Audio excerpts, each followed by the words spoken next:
Pasulbar ti kasapulan ken maiyadayo ti delikado at trabaho dagiti anak. Daytoy ti kangrunaan agagem ti panakaited ti pangkabuhayan package kadagiti 10 a benepisyaryo ti livelihood program ti Department of Labor and Employment. Maibasar ti profiling ti Dole. Sumagmamano a lugar iti probinsya, tinakitaan ti presensya ti child labor. Annugoten ni Nanay Jocelyn at agakatakdegan Manabu.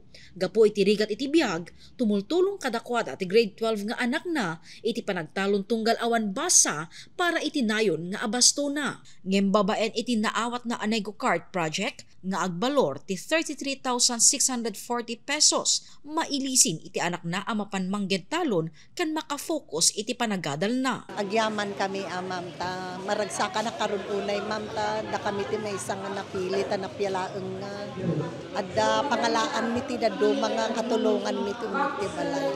Tay simpre di matubtubo na isumot ti katulungan mi nga mangirwar ti kasapulan diyan mi nga agbasa.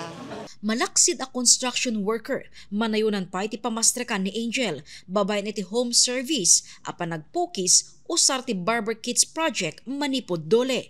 Bigbigan na adakkel at tulong daytoy para iti panagbasa dagiti ubing na. Ngalanti pang-allowance saving kada ko.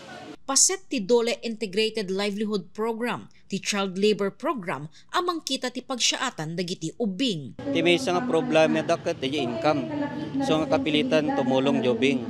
So nga numikan tayo iso dati livelihood assistance. Siyempre karon dati sarili nga pag-inkaman or DJ livelihood nga kung kunata. Tapos ti kasta nag-income di parents, siyempre may ito dati kasapulan jobing, di ba?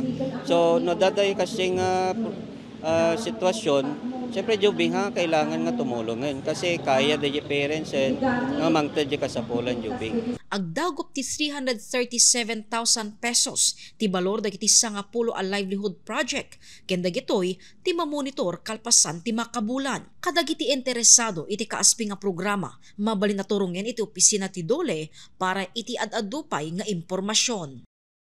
Jessica Boreta, Balitang Solid North.